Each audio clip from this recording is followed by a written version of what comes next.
CreepyCorner stories. Hey folks, before we dive into tonight's stories, I want to give a huge thank you to Kieran Tibbetts, Lisa Collin, Carter, and Dark Impulse 85 for supporting the channel and being amazing members. So if you enjoy what you hear tonight, you're in the right place. Now, grab your headphones, turn off the lights, and let's step into another amazing night. Don't forget to subscribe, like, and comment below. What kind of story hits you the hardest?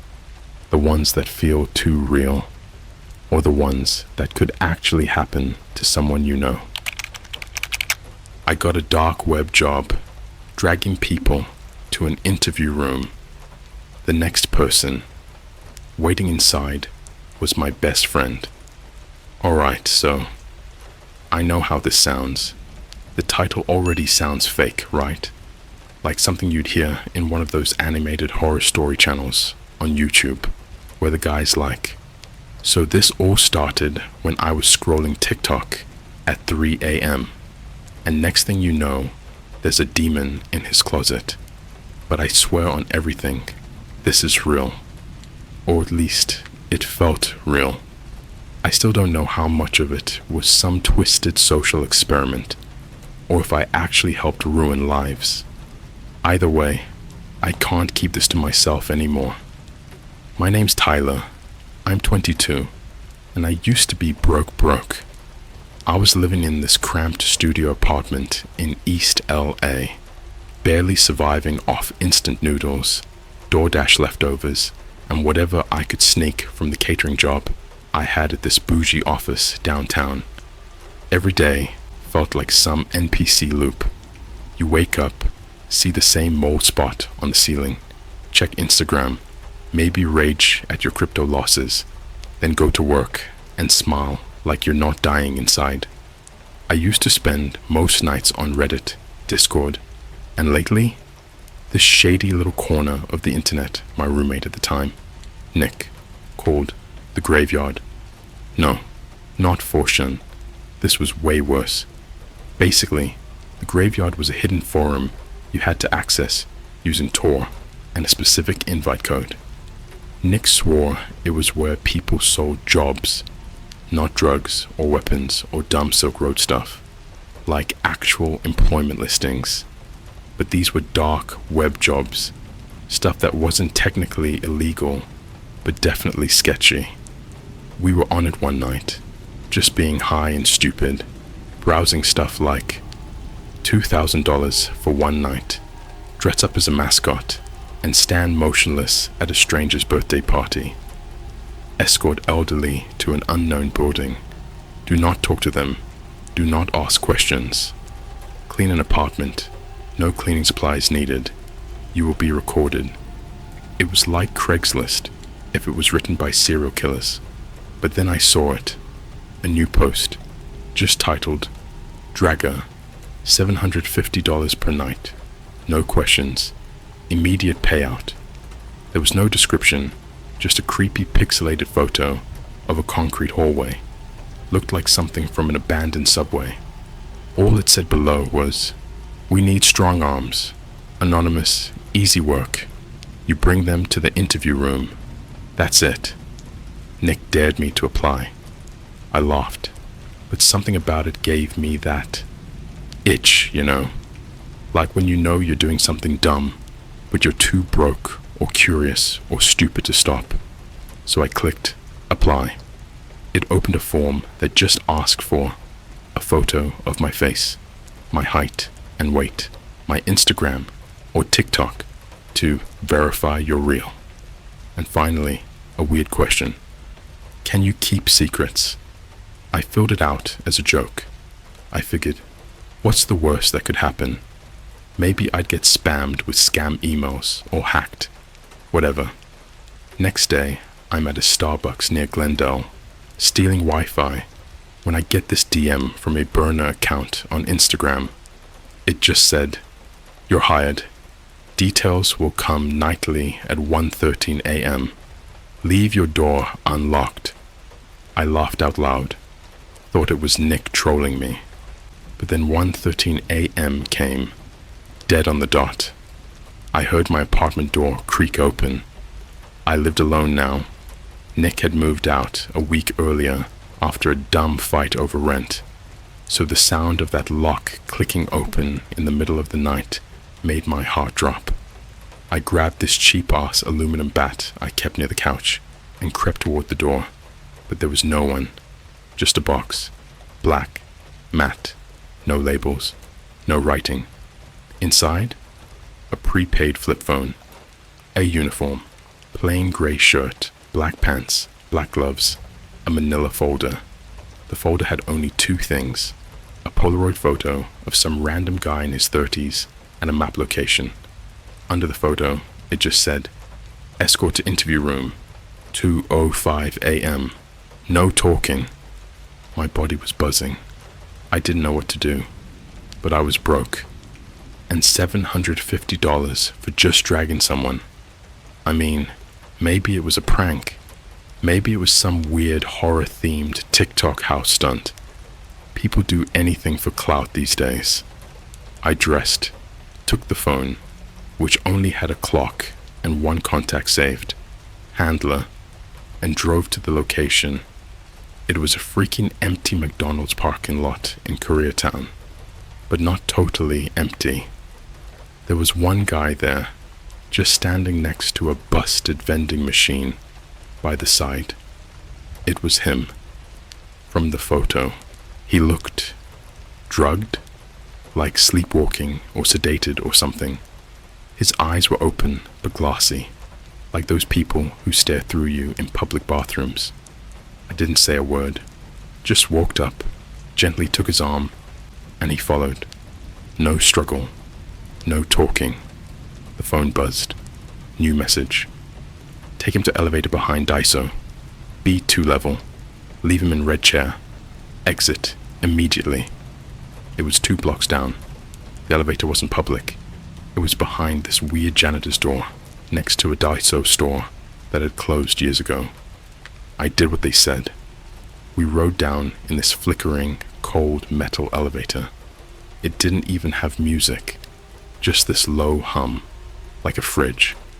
When the doors opened, bro, it was like stepping into a horror film. Bare concrete walls, fluorescent lights that kept buzzing and twitching, and in the center of this massive underground floor, just a single red chair. I led the guy to it. He sat down like a robot. The moment I turned to leave, I heard this clicking noise, like a loud shudder, then a metallic bang. I ran. The elevator doors closed behind me on their own. Back at my apartment, the phone buzzed again. Payment complete. Tomorrow's delivery. 1:27 a.m. Attached was a receipt. Bitcoin. 750 USD. Already in a wallet they'd created for me. I should have stopped right there. But I didn't. Because the next night, the person waiting in the parking lot wasn't a stranger. It was someone I knew. And they were crying. I barely slept after that first night. My brain kept looping the same thought. Why the hell would anyone pay $750 to move a guy to a chair? It wasn't about the money anymore. It was about not knowing what I had just helped.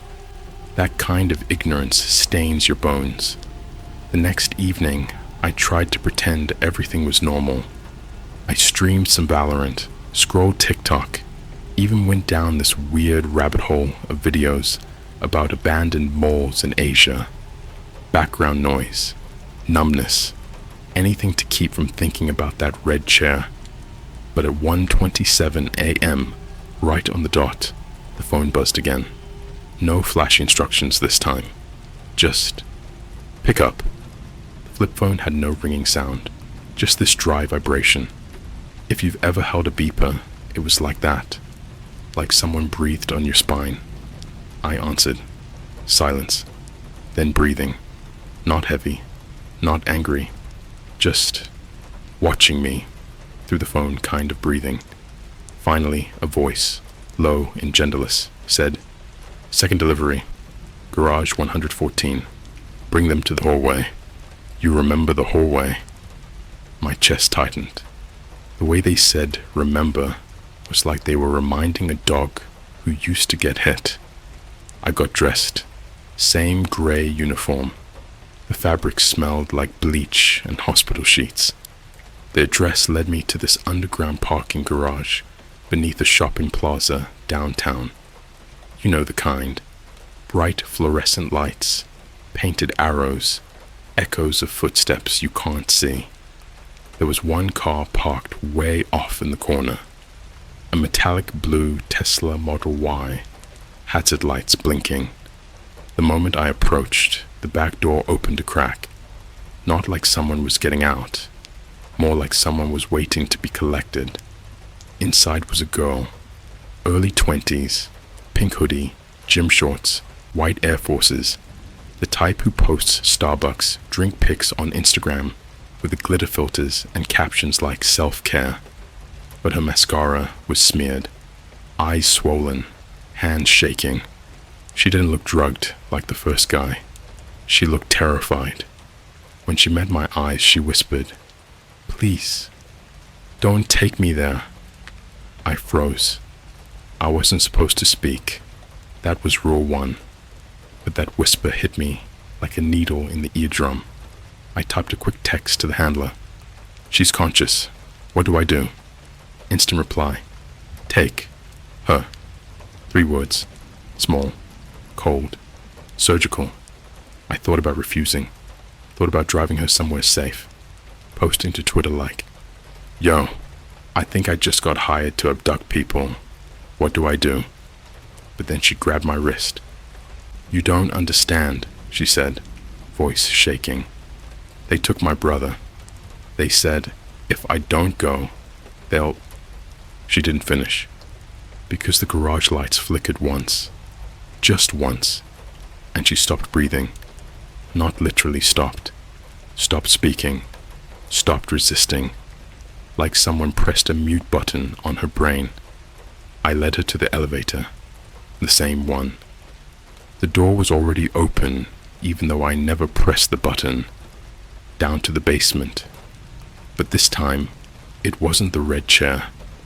The elevator doors slid open to a different floor, like someone rearranged the building.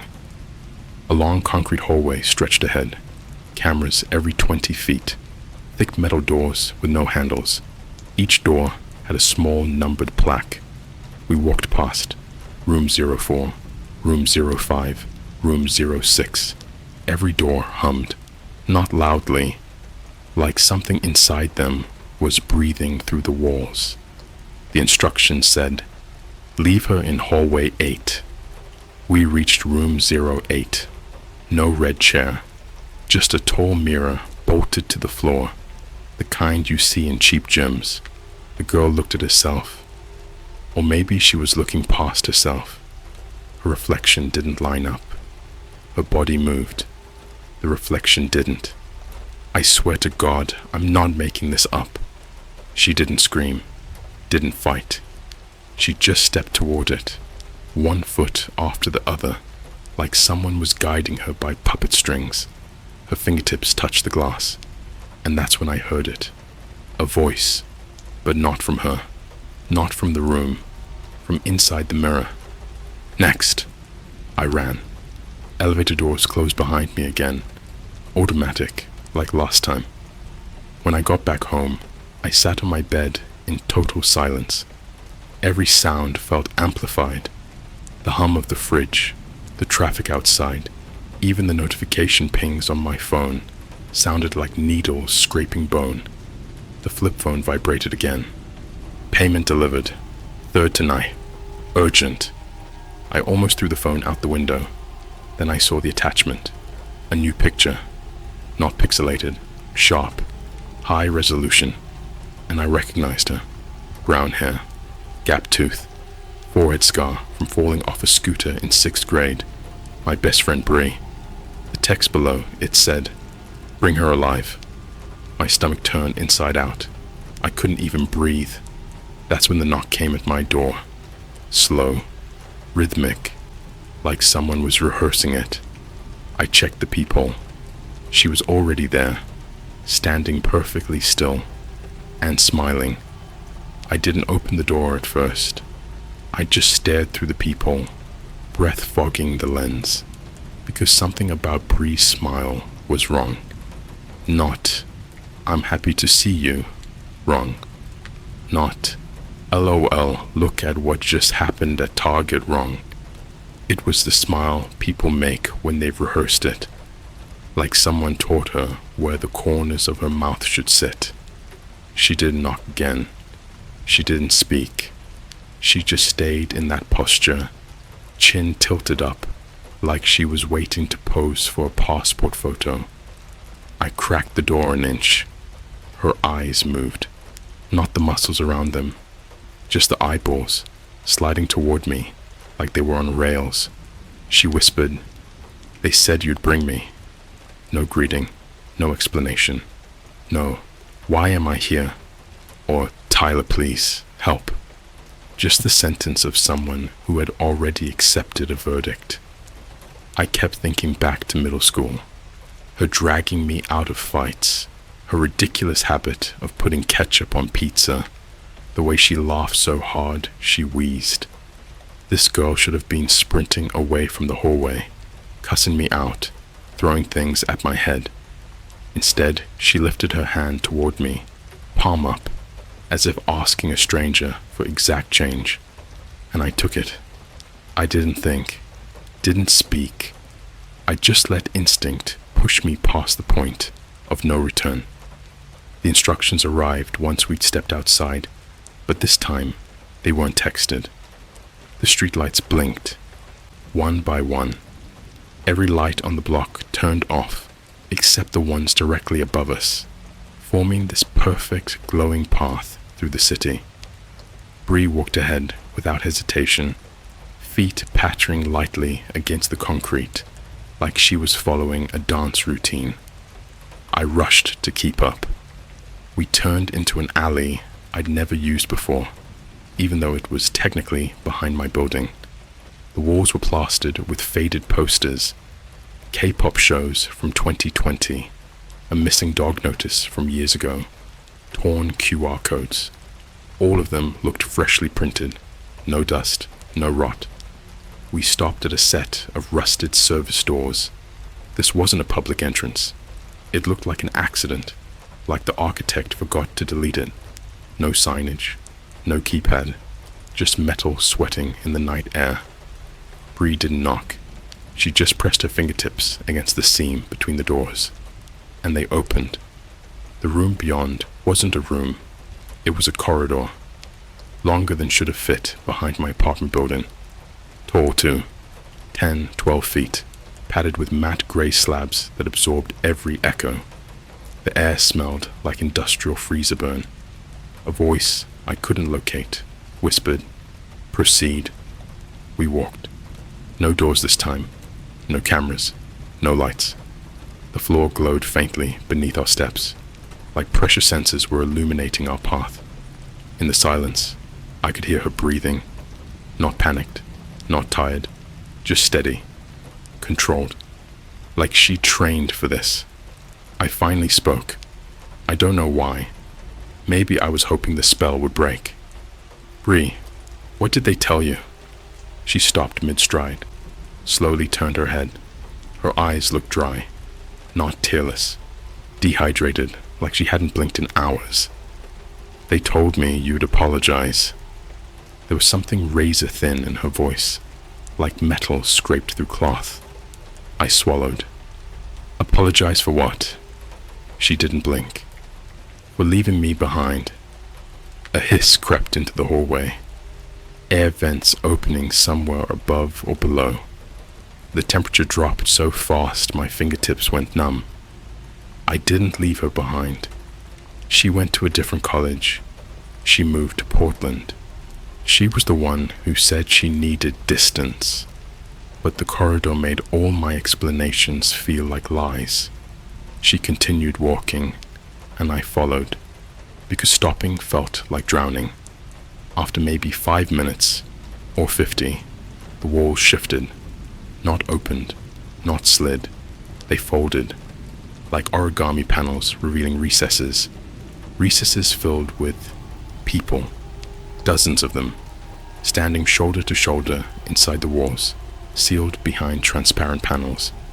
Their bodies pressed perfectly vertical, toes pointed forward, hands at sides, like bodies laid out for a fashion catalogue. They weren't unconscious. Their eyes tracked us, not in panic, not even curiosity, recognition. Some looked like they'd been there for years, hair overgrown, skin pale as printer paper, clothing faded into grey mush, but every face was alert, awake. I saw a man in an old Apple Store hoodie, a woman wearing a Hard Rock Cafe Rome tank, a kid with braces and a Disneyland lanyard still around his neck, all staring, none blinking. Bree reached the end of the corridor first. Another door, black, unmarked. She turned to me with that same practiced smile. "You don't drag me," she said. "I bring myself." A thin seam glowed around the doorframe, white, sterile. A slit opened in the wall beside it. A single item slid out. A chair, not red this time, white. Leather straps folded neatly across the arms. I stepped back without thinking, bumping into one of the transparent panels. The person inside it, a tall girl with freckles and a university hoodie, pressed her palm against the glass. Her lips moved. I couldn't hear her. Not at first. Then the wall hissed, and her voice filtered through like radio static. "Don't let them sit." Before I could react, the door opened.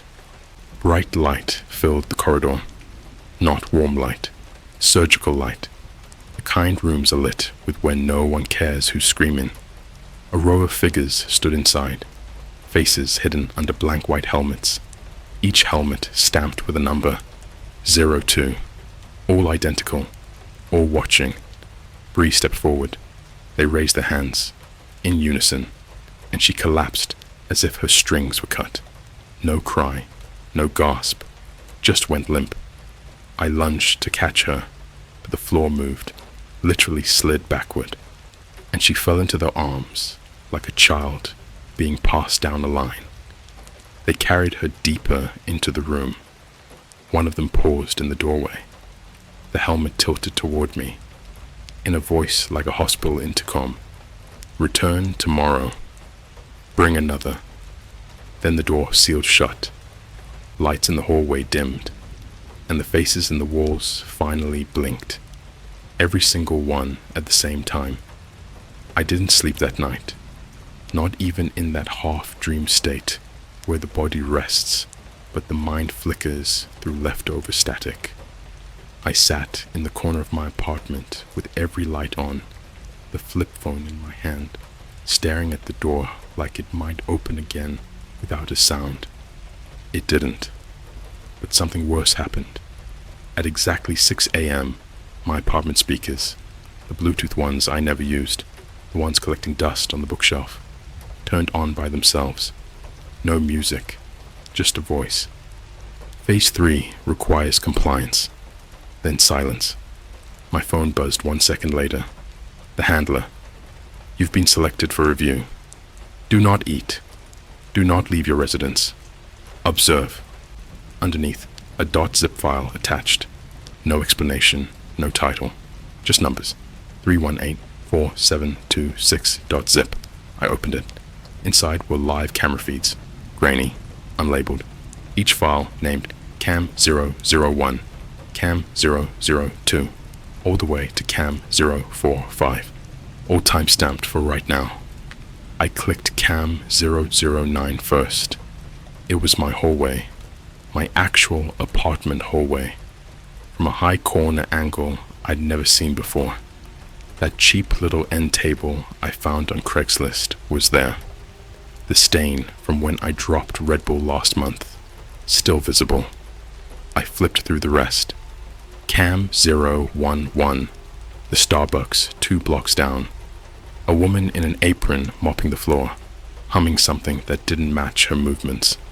Cam 017, a high school bathroom, empty, lights flickering in perfect rhythm, one long, two short. Cam 022, a hotel hallway somewhere, all gold trim and floral carpet. A room service cart sat untouched, outside door 227.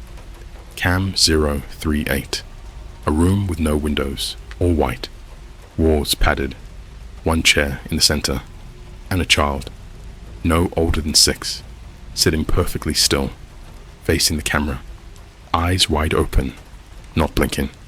None of them made noise, until Cam 045, a black screen at first, then flickering, then my living room. But it wasn't live, it was earlier. Footage of me, sitting exactly where I was now, same clothes, same posture. But in the video, I slowly stood up. In the video, I walked to the kitchen, I opened the fridge, and I ate something, a sandwich. I don't remember eating anything, and yet there I was, biting into something that didn't even exist in my fridge anymore. I watched myself chew, swallow, smile. Then the lights in the room began to flicker red. My real-life lights, all of them. My phone vibrated. You were told not to eat. I threw the phone. It hit the wall and cracked, but didn't shatter. That plastic shell wasn't normal. It bent, but didn't break. It felt soft, like muscle pretending to be plastic. I started hearing noises above me, not footsteps, dragging, metal on concrete. And then, from the ceiling vent, a small square envelope fell out. I stared at it for 10 solid minutes before touching it. Inside, a lanyard with a metal badge. Protocol room, level 4 clearance. A USB stick shaped like a key. A note, handwritten on tissue paper. If you arrive without the subject, you will be made the subject. If you hesitate, the mirror will be watching. If you speak, it will remember your mouth. If you fail 3 times, you go below. Below what? There were no instructions for who the next delivery was supposed to be. No photo, no map, just that lanyard, that key, that warning. Then I realized the subject was me, or maybe always had been. I left the apartment with the lanyard around my neck, hoodie pulled low, the key tucked into my sock. No phone, just the fear buzzing in my gut like hornets. The path wasn't shown to me, but I already knew where to go. Instinct, memory, programming. I don't know anymore. The Deso elevator was gone. I mean, physically still there, but sealed with caution tape, doors bolted shut. A janitor's cart placed directly in front of it, like it had never been used. But just across the street, the underground public parking for the sushi place. There was a new set of stairs I swore had never been there. A fresh metal staircase leading down, way down. It wasn't open to the public. There was no railing, no signage, just a mirror hanging crookedly above the entrance, bolted into the wall. Someone had written on the glass in Sharpie, "You look better without the skin." I descended. Each step felt longer than the last. After about 50 stairs, I stopped feeling gravity the way I used to, like my feet weren't pressing down anymore, more like they were being pulled sideways. The air changed, heavy, still, stale, like it hadn't been breathed in by anything human in years. At the bottom, a door, steel, embossed with a symbol that looked like a cube turned inside out. The key fit perfectly. Inside was the protocol room. Not a room, really. A process. 12 chairs, arranged in a perfect circle. Each chair occupied. Each occupant blindfolded. Each mouth covered with white cloth. Each cloth stitched directly into their cheeks. No blood. Just healed over. like they'd been like this a long time. The center of the circle had a podium. On the podium, a black phone, rotary style, and next to it, a mirror, cracked, mounted like a judge's gavel. My chair was empty. Badge number matched one on the back. I sat. Nothing happened for 13 minutes. Then the phone rang. A single click. Not a trill. Not a ringtone. Just one click, like a mechanical yes. I picked up. A voice spoke. Not from the phone, but from behind my own teeth. Name your replacement. I felt my tongue try to resist, but it didn't matter. Something deeper, something that remembered pain before memory, began speaking, and I said a name I didn't even realize I remembered. Nick. My old roommate, the one who found the graveyard, the one who disappeared after that fight, the one I hadn't thought about in weeks. The mirror flashed, the lights dimmed, a door opened behind me. Footsteps, two people dragging something heavy. It was a body bag. They dropped it in the center of the circle. The phone clicked again. Confirmed. Compliance score, 91%. Resume duties. The mirror cracked one more time. A shard fell off. And inside that shard, a reflection of myself. But it wasn't copying me anymore. It was smiling. And I wasn't. I think this is the last part I'll ever be able to tell. I say tell and not write because I don't think this exists in language anymore. Some things don't survive translation. They're bigger than words, louder than thought. The only thing they fit inside is silence. But I'll try. After the protocol room, I stopped existing in the normal world. No more apartments, no phone calls, no sunlight. I couldn't even remember what time was. The idea of clocks, of hours, minutes, dates, they all started to feel like fake things I used to believe in, like Santa Claus or job interviews.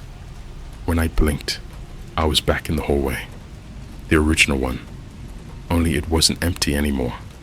There were mirrors now, not one, not two, hundreds, floor to ceiling, a labyrinth of reflections, and every single one showed a different version of me. Some versions had blood on their hands, some were missing eyes. One was smiling ear to ear, his mouth stretched open by wire.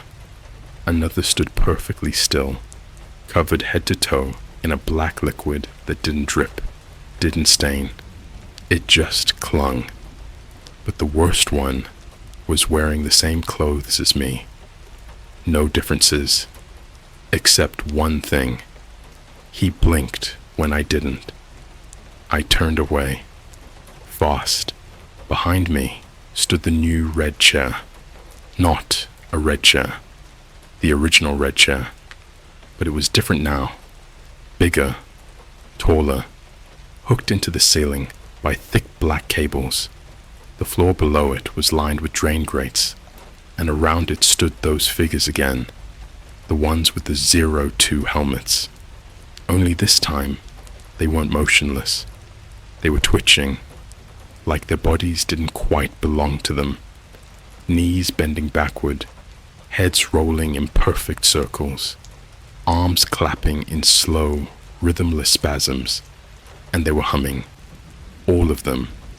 That same low hum I'd heard in the elevator the very first night. It sounded almost like a song, but too slow, too low, like it was being played on the inside of your skull with a broken violin string. The mirror closest to the chair flickered once, and a door opened inside it. Not in the wall behind it, inside the glass. And then, they pushed Nick through.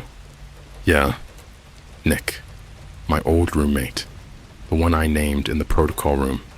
He stumbled out of the mirror like it hurt, like passing through glass had peeled something off him.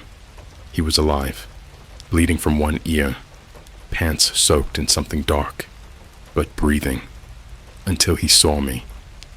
"Tyler," he choked out. Bro, please. You don't have to. One of the 02s grabbed his head and twisted it upward, not to break it, just to make him look at the ceiling. The cables began to lower. The red chair turned to face us.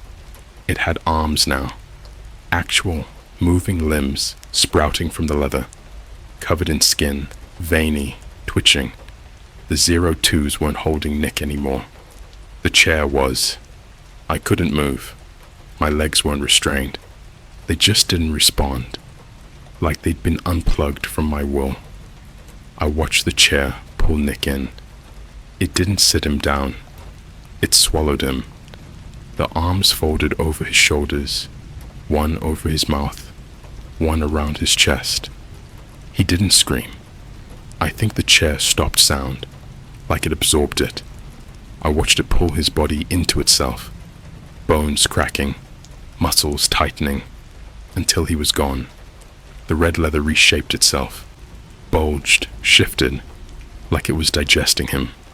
Then the mirror spoke. Not the people, not the 02s. The mirror. It said, "That was your last escape. Now it's your turn." One of the 02s walked toward me, slowly, knees jerking. Every step made a sound like teeth clicking. It held something, a black box. It opened it. Inside was a mask, not a helmet like theirs, not stamped with 02. This one had my face, exact copy. Pores, stubble, the small scar under my chin from when I tripped on a trampoline in 4th grade. The mask pulsed. It was alive. The 02 held it out to me, and I took it.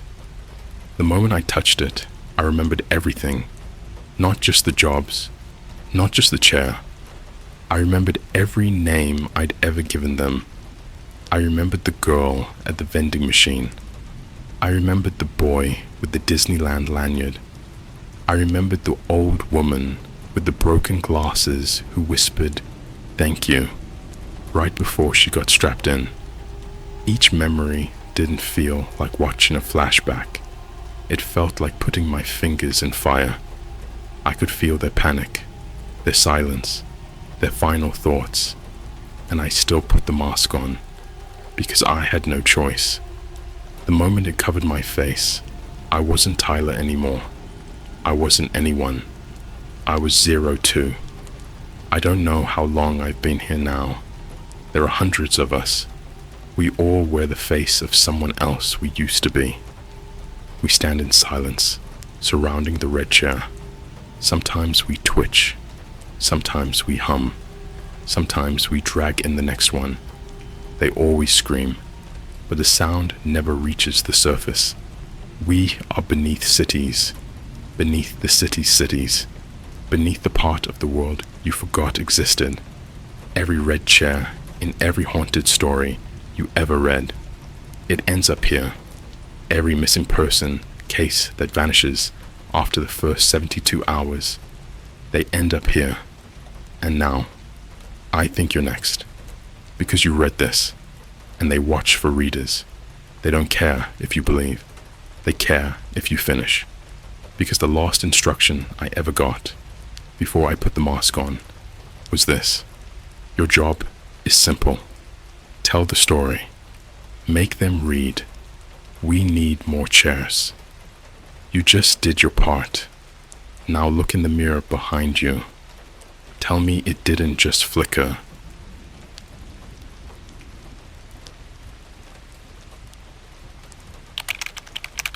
The dark web offered me money to transport a masked person. They didn't tell me he was a Russian failed experiment. Alright, so I'm not the kind of guy to normally post on Reddit.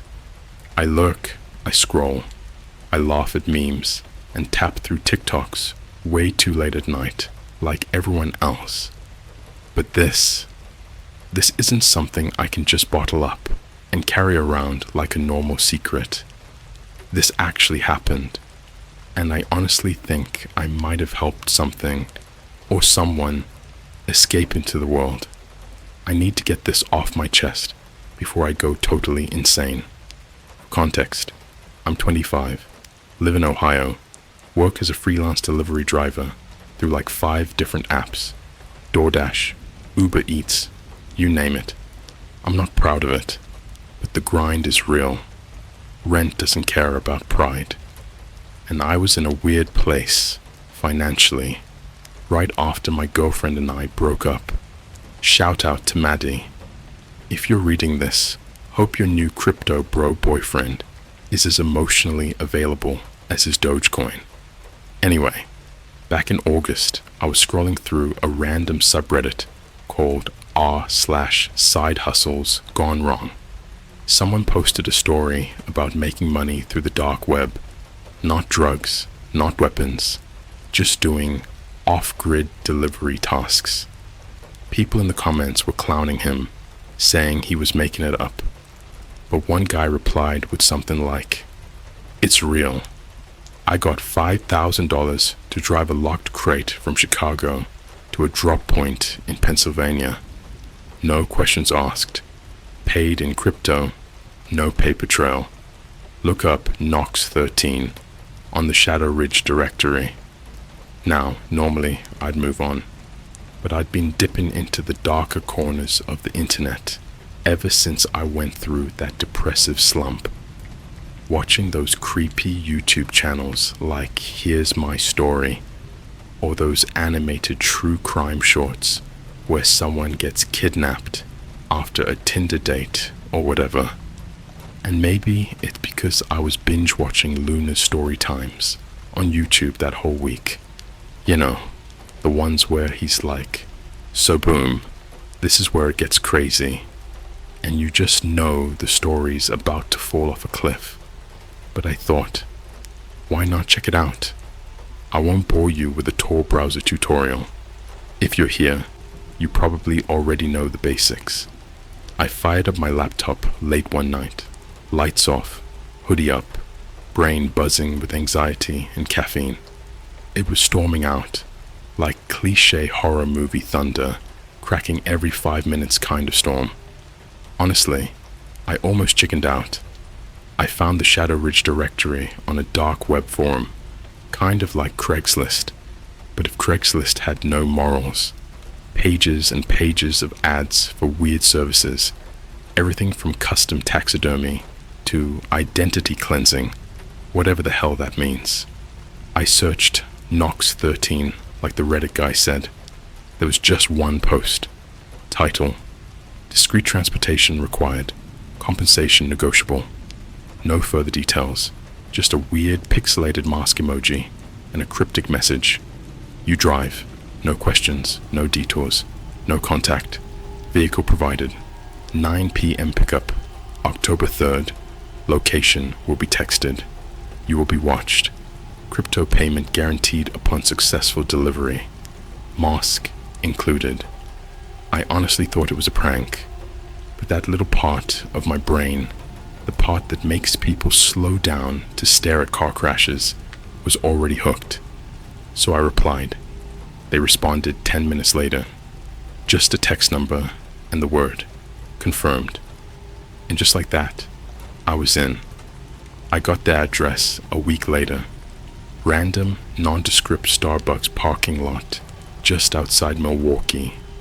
Said to arrive at 8:45 p.m. sharp and wait for a black cargo van to pull up. I don't even live in Wisconsin. I had to lie to my parents and tell them I was visiting a friend from college just to make the trip make sense. This is where I probably should have backed out.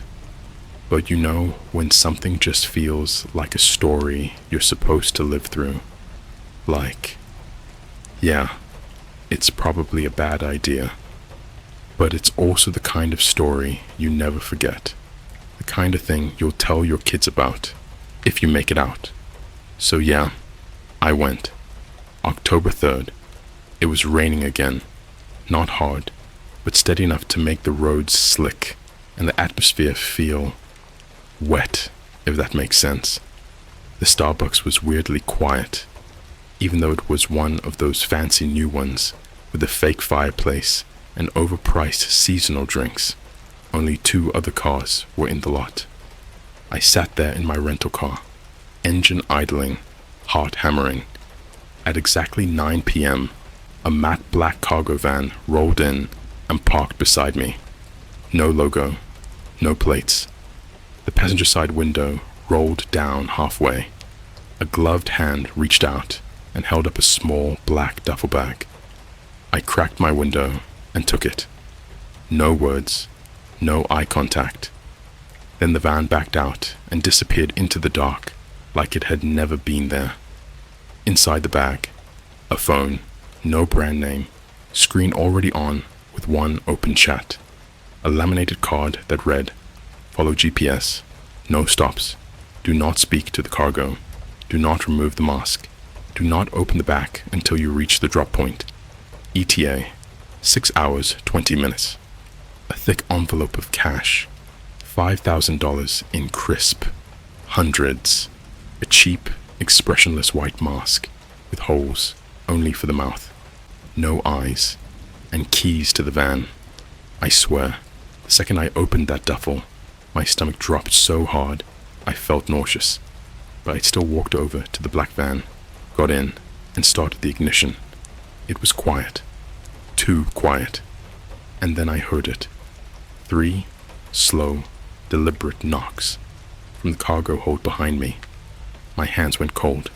I didn't look back. The GPS was already running, guiding me east toward Pennsylvania, some town I'd never heard of. And as I pulled out of the lot, the chat on the phone buzzed once. "You've been seen. Do not deviate." I swear to God, I looked around and saw no one, but I felt eyes on me the whole way.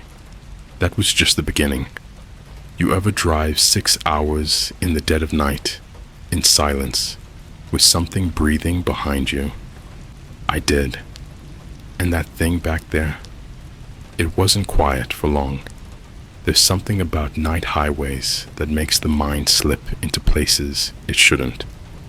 The world turns into a tunnel of lights and shadows, the road like some endless ribbon, and you start thinking in loops. Questions you don't want answers to, thoughts you don't want to have.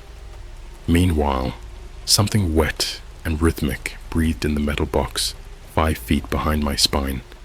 I couldn't see it, couldn't talk to it, couldn't even acknowledge it existed, but the way it paced, heavy footsteps, then stillness, then a scrape, not claws, more like someone dragging a boot against steel. Around Toledo, the rain picked up, rapid little impact across the windshield, rattling like fingernails.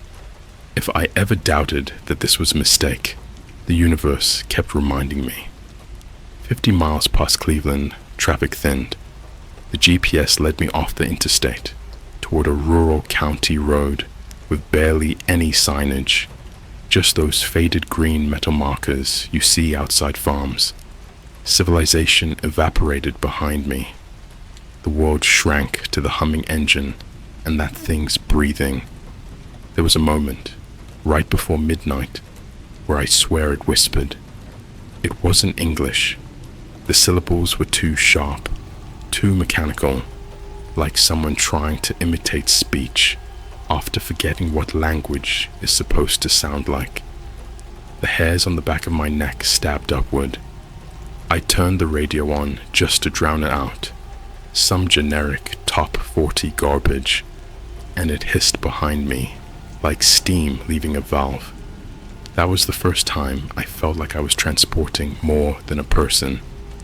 At some point, the chat phone buzzed. Stop. No punctuation.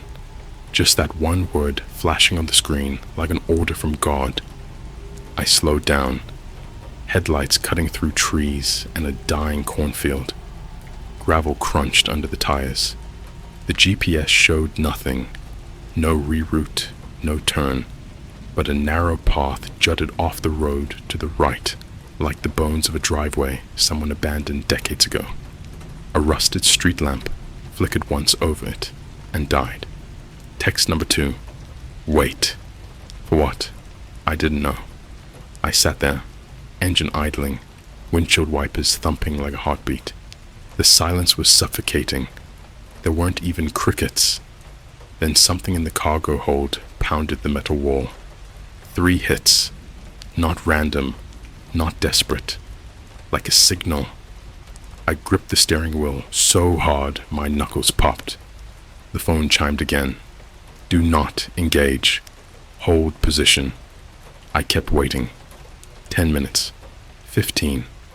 Every time I thought about turning around, about driving anywhere that wasn't this dead-end horror movie set, the mask in the duffel bag flashed in my mind. Its eye holes non-existent, the mouth frozen in that fixed open shape, like someone sculpted a silent scream. 21 minutes passed. Then a second vehicle's headlights bloomed in the rearview mirror. No rumble of a normal engine, just a low electric hum. The shape slid closer, long, metallic, armored, like those Russian government vans you see in security footage when they raid oligarch compounds. It pulled right up behind me. My phone buzzed. Transfer complete. Drive. Transfer, I muttered. I didn't see the cargo door open, didn't see anything move, but metal rattled and the van behind me tilted slightly, like something heavy went from one vehicle to the other, and then the vibration behind me stopped completely. The breathing disappeared. For a second, I felt the relief of someone who survived a car crash without realizing they were bleeding. Then the back doors clicked. Not the sound of being opened, the sound of something unlocking itself. I pressed the gas. I don't even know why. Instinct. Animal panic. The road swallowed me again, and I didn't look at the phone because I didn't want more orders. 2 minutes later, the cargo door slammed. Not like wind or bumps. Violent, enraged. And I realized the thing never left. Whatever transfer they meant, it wasn't physical. It was like something got permission. The van shook. I heard metal bending, the soft screeching whine of bolts twisting under pressure. I tried to drown the noise with music. Louder, louder, but every time I turned the volume up, the pounding matched it, like it was challenging me. I was sobbing and didn't realize until a tear ran into my mouth. I'm not ashamed of that. Anyone would have broken. I finally reached a highway rest stop around 2:10 a.m., the kind with one sad vending machine and a map board no one ever reads. There was a McDonald's 20 yards away, lights still on, drive-through screen flickering. I debated stopping. I was starving. My hands shook. I hadn't eaten since Milwaukee. Just wanted a Coke and maybe fries. Something normal. But the laminated instructions repeated in my head like a mantra. No stops. The moment I touched the turn signal, something in the back pressed against the metal partition. Not a punch. A slow push. Like a large palm flattening against the barrier. The pressure built until it creaked. I kept driving. I don't remember Cleveland. I don't remember the next 100 miles. I only remember staring at the dashed white lines and thinking if I followed them long enough, maybe I'd reach daylight again. Then the breathing came back. Not quick human breaths. Low, patient inhalations. Almost like meditation. And every breath had this wet, clicking undertone. No accident victim breathes like that. No addict. No normal person. That's when the insane thought came to me. They didn't want me transporting a person. They wanted me to wake something up. Around 4 a.m., the GPS gave me a new direction. An exit to an industrial district outside Pittsburgh. Warehouses, empty lots, signage in Cyrillic letters spray painted over English ones. There were so many cameras on every pole, every corner. Not corporate security cameras either. High-end military style, rotating lenses tracking movement. This wasn't a delivery drop. This was a cage. The chat phone lit up again. Slow. Follow the green beacon. A green light flickered 2 blocks ahead, above a gated entrance. I rolled toward it, van crawling at 5 miles per hour. The road surface vibrated, like there were magnets under it. Another message. Do not exit. Remain in vehicle. A gate opened on its own. Motion sensors activated. Floodlights boomed across the pavement. Then a metal platform rose from the ground. Not a ramp, a lift. I drove onto it. The platform lifted me 20, 30 feet. It stopped at the level of a building's 2nd floor, where a massive garage door waited, half open.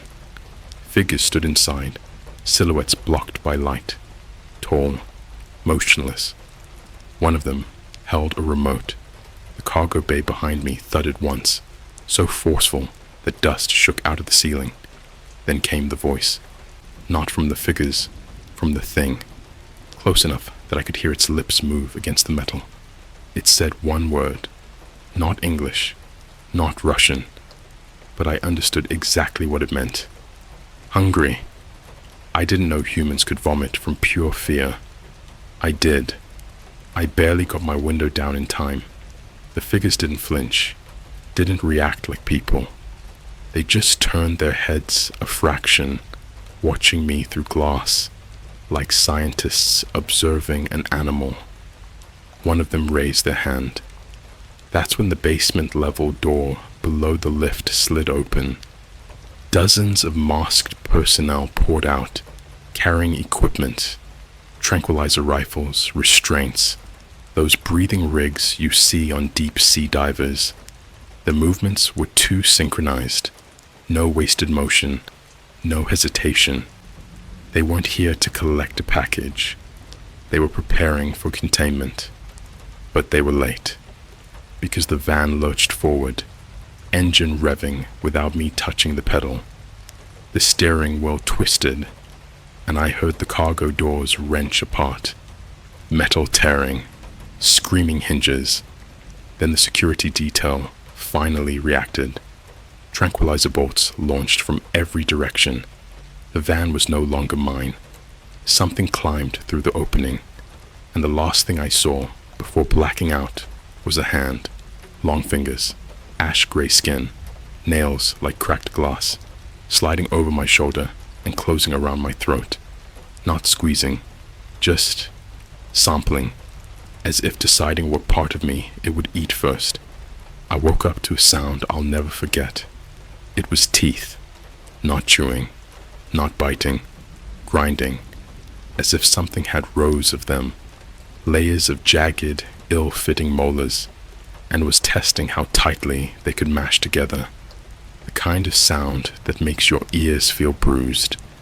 That same chewing cement through metal kind of sound you hear in those bootleg cannibal footage loops they whisper about on cursed Discord servers. That's what I woke up to. And I wasn't in the van anymore. I was in a chamber. There's no better word for it. Not a room, not a warehouse. It was too clean, too manufactured. 4 walls, entirely stainless steel, not a speck of dust. The lights overhead were those sterile, hyper-white panels that make everything look dead. And the air, Jesus. The air smelled like freezer-burned meat sealed in plastic for 20 years, and then microwaved inside a coffin, that chemical rot that crawls up your nostrils and lays eggs in your brain. I tried to sit up, but my hands were zip-tied behind my back with something stronger than plastic. Not metal, not rope. Something in between, like synthetic cartilage. My knees were bent, ankles tied together, mouth dry, lips split, pants soaked in piss. But none of that mattered, because he was in the room with me. The thing from the van. I say he, but that's only because calling him it would be a kindness. He stood in the far corner like he'd been waiting for me to open my eyes. He didn't move, not at first. Just stood there, arms too long for his torso, jaw slack, nostrils flared like an animal tracking prey from scent alone. His body was lean, but tensioned like a wound spring, like every tendon had been stretched beyond its design and stitched back together by someone guessing where muscles went. His skin was the color of freezer ash, gray with that purple-blue undertone you see in drowned corpses, except he wasn't wet. He was dry, like his skin had been drained of moisture and sealed in vacuum shrink wrap. But his face made me pray I was still unconscious, because it wasn't a mask, it was multiple, layered on top of one another, like someone had sewn different people's faces into a quilt, a patchwork of stolen identities, mismatched eye sockets, jawlines stapled into cheeks, scalps tugged tight over the bone. There were even tattoos visible beneath some layers, military symbols, a barcode, something that looked like the emblem of a Russian space agency, crossed out with sharp lines. His left eye was mechanical, not glowing, not sci-fi, just a black lens, spinning and whirring like a camera trying to autofocus on its next victim. He took a single step forward, and the whole floor groaned. That's when I saw it. His legs were backward, knees bending the wrong way, like a deer.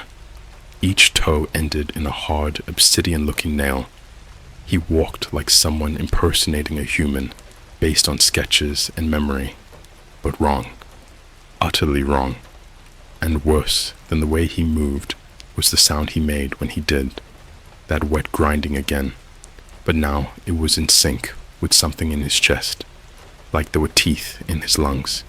He got closer. I screamed. And then a wall opened. No door. Just a vertical slit in the metal peeling away with a hiss. 2 men in suits entered, gloved, masked, eyes hidden behind opaque faceplates like riot gear designed by Apple. They didn't speak. They didn't even flinch at the sight of the experiment breathing down my neck. Instead, one pointed a small black remote at the creature and pressed something. BZZT. It dropped to one knee instantly, retching black foam across the floor. Its back arched, ribs bulged beneath its skin, like something was pushing from inside. But it never made a sound. It just shivered and convulsed like a punished dog. The other man grabbed me. Still no words, still no explanation. They cut the ties, dragged me to my feet, and shoved a black hood over my face. They took me somewhere deeper. I know it was deeper because I counted the elevators. 3 of them, each slower than the last. The air got colder, denser. My ears popped on the final descent. When they pulled the hood off, I was in a white-walled medical bay, and that's when they started the questions. 1 man, white coat, Russian accent so thick it sounded satirical. He had no name badge, just a QR code burned into the side of his neck. How long was subject 44-7 vocalizing? I stared at him. Did he speak in pattern, respond to questions, mimic anyone? I asked him what the fuck was going on. He didn't blink. Did subject 44-7 exhibit mirror behavior?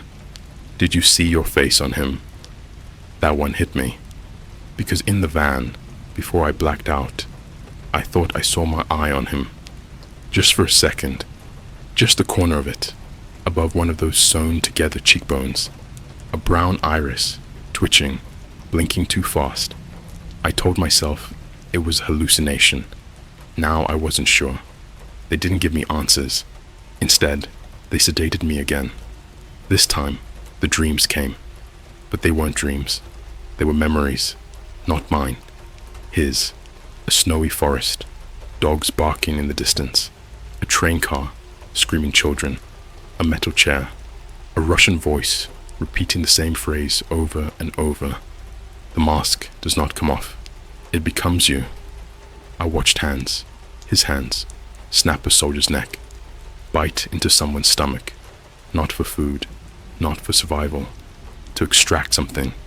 He was searching, but not for people, for identities. He was wearing them, collecting them, like trophies? No, like layers of code, trying to become something new. When I woke up, my arms were bandaged. There were incisions, long jagged ones down my forearms, stitch patterns shaped like circuitry. They'd implanted something, not surgically, brutally, with no anesthetic. I still can't feel 3 of my fingers, and I wasn't in the medical bay anymore. I was back in the van, parked, door open, middle of nowhere, sunrise glowing through fog, phone in my lap. One message: delivery complete, $25,000 transferred. I checked my banking app. It was real. The crypto wallet was full. No explanation, no proof, no memory of how I got there. Just one last thing: the mask. It was in the passenger seat. Only now, it had eyes, and they were mine. I haven't slept in 5 days. Not because I'm afraid to. I've tried. Trust me. Every night I lay down, lights off, curtains drawn, pills swallowed dry, and I just wait. But the second I close my eyes, I'm in his body, walking with his legs, thinking his thoughts, and each time it gets harder to come back. After I woke up in the van, with my face staring back at me from that soulless white mask, I did the only thing that made sense. I burned it. Not symbolically, literally. Gasoline, lighter, the whole thing. Right there on the side of a Pennsylvania dirt road. Mask on a rock, flames licking upward, black plastic warping and twisting like skin on a stovetop. But it didn't scream. It laughed. Not out loud, no noise at all, but in my head, like someone whispering just behind your ear in a voice you've only ever heard in dreams. And the smell that came off it, I swear it wasn't plastic. It was flesh, burned cartilage, like cooking a nose. That stench went into my clothes, my pores, my bones, and when I finally stumbled away, vision swimming, nose bleeding, there was no ash, nothing remained, like it let me think I destroyed it. I drove, for hours, days maybe, motel after motel. I stopped checking the map. I just wanted distance, air, space between me and whatever he was. I started using cash, only, through the burner phone off a bridge, deleted every app, wiped my socials, smashed my old laptop, even tried shaving my head and eyebrows in a Walmart bathroom just so no cameras could tag me. It didn't matter. People started calling me by the wrong name. Not strangers. People I knew. My cousin texted me and asked if I'd moved back to Minsk. Minsk, Belarus. I've never even been to fucking Europe. My Instagram, which I hadn't used since the van job, was somehow active. New posts, glitched, distorted photos of alleyways and blood-slicked tar floors. A selfie of me standing outside a Starbucks in Moscow. Except it wasn't me. The eyes weren't mine. Too dark, too deep, like holes punched into wet meat. I logged in. Password rejected. The next day, the cops knocked on my motel door. Not local. Feds. Badges I didn't recognize. 2 men in suits. White shirts stained slightly yellow. Under the arms. Like they'd been sweating for decades. They said there'd been a mix-up with my identity. Something about a biometric overlap in a terrorism database. Asked me questions I didn't understand. Dates I didn't remember. Flights I'd never booked. One guy showed me a photo on his phone. A CCTV still from an airport. Grayscale. Blurry. But it was me. Or someone wearing me. Standing in line at a terminal with a duffel bag in one hand, the other resting gently on a child's shoulder. A little girl. Pale. Lifeless eyes. and she was wearing the same exact clothes Maddie wore the last night we were together. I asked where the photo was taken. He said, Pripyat, Chernobyl. That night, I heard scratching inside the walls of my motel, like fingernails behind drywall. I changed rooms. He changed with me. At 3:43 a.m., I turned on the TV to drown out the static in my brain. The screen flickered once, and there I was, standing in a Russian laboratory, shirtless, scars down my arms in a pattern I don't recognize. A woman stands beside me in scrubs, face blurred. She's crying, then laughing, then screaming. The screen glitched again. Then it went black. Then it said, "You are now part of him." I don't know if I'm human anymore. Not entirely. Sometimes I black out and wake up with dirt under my nails, scratches on my skin I didn't feel happen. My bones ache like they've been moved, reshaped, like something's being carved from inside, piece by piece, and it's not using a scalpel, it's using me. I looked in the mirror this morning and saw my mouth move before I spoke. There was a delay, a lag, like my reflection was buffering, like I wasn't real time anymore. And the worst part, there was another face beneath mine. For half a second, when the light hit the mirror just right, I saw his features sliding under my skin, like oil beneath glass, like he's wearing me. I tried to get help, went to a clinic in Maryland, told them I was having hallucinations. They scanned me. Brain MRI. 2 doctors walked out during the session. The third came in, pale as chalk, trembling, and whispered, "You shouldn't be alive." I said, "What do you mean?" He showed me the scan. There was another face in my brainstem. Literally. A second skull imprint, smaller, upside down, fused into mine, pressing against the motor cortex, grinning. The scan disappeared from their system before I left the building. They said it was a glitch. Then they asked me to leave. Every mirror lies to me now. Elevator doors, storefront windows, even my own shadow flickers slightly out of sync. I've tried filming myself sleeping, but every time I hit play the next day, my body's not there. Only him, standing in the corner of the room, motionless, watching. Sometimes he paces, sometimes he crawls. Once, he stared into the camera for over an hour, not blinking once, and then whispered, clear as day, "Your skin fits better now." I think the delivery job wasn't about transporting him. It was about transferring him. He was never supposed to stay in that van. He was supposed to find the next suit, the next mask, the next set of skin to wrap around his hungry, broken bones. And I let him in. I drove him inside me. Last night, I cut open my shoulder with a steak knife. I thought maybe, if I could cut deep enough, I could peel him out. But the blood didn't stop. It poured like ink, thick, dark, wrong, and under the skin. Not muscle, not fat, just stitches, sewn from the inside, holding me shut, holding him in. He's in my dreams every time I close my eyes. But now, he's in other people's too. My sister called me this morning, said she had a nightmare, said I was in it. But it wasn't me. She said, "You were wearing a mask with my face. You were digging into my chest and smiling. You said, 'You'll fit perfectly.'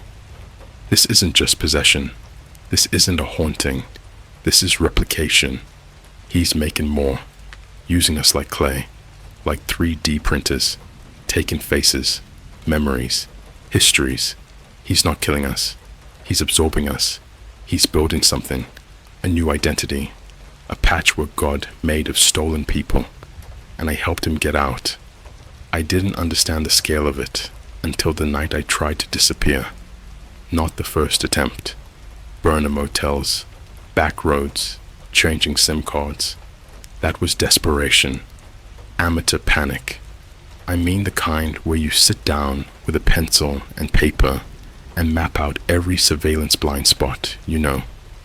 Public Wi-Fi you never used before, second-hand laptops bought with cash, an alias that doesn't exist in any banking system, prepaid cards you never activate. I settled on one impossible destination, a rural patch of Iceland a YouTube travel vlogger had once visited, just a black rock plateau with nothing but wind, moss, and the Arctic sky. No people, no cameras, just silence. I thought if I could get there, I could bleed him out of me. I never even made it to the airport. The first sign was the mirror in the cheapest Airbnb I could find. It wasn't a mirror anymore. It was him.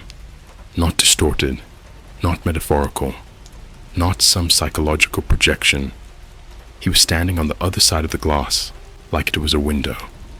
Same crooked shoulders, same backward knees, same patchwork face, except now, under the dead skin stitched into his jawline, he had a full set of my teeth, perfectly straight, veneers I'd gotten in my junior year because I chipped one on a basketball hoop. He grinned like a child who finally finished a puzzle. Then his jaw split, not wide, downward. The flesh separated along an invisible seam, like a zipper undoing in reverse, revealing a mouth behind the mouth. A second jaw layered inside the first. He didn't speak. He didn't need to. The message was simple. You're late.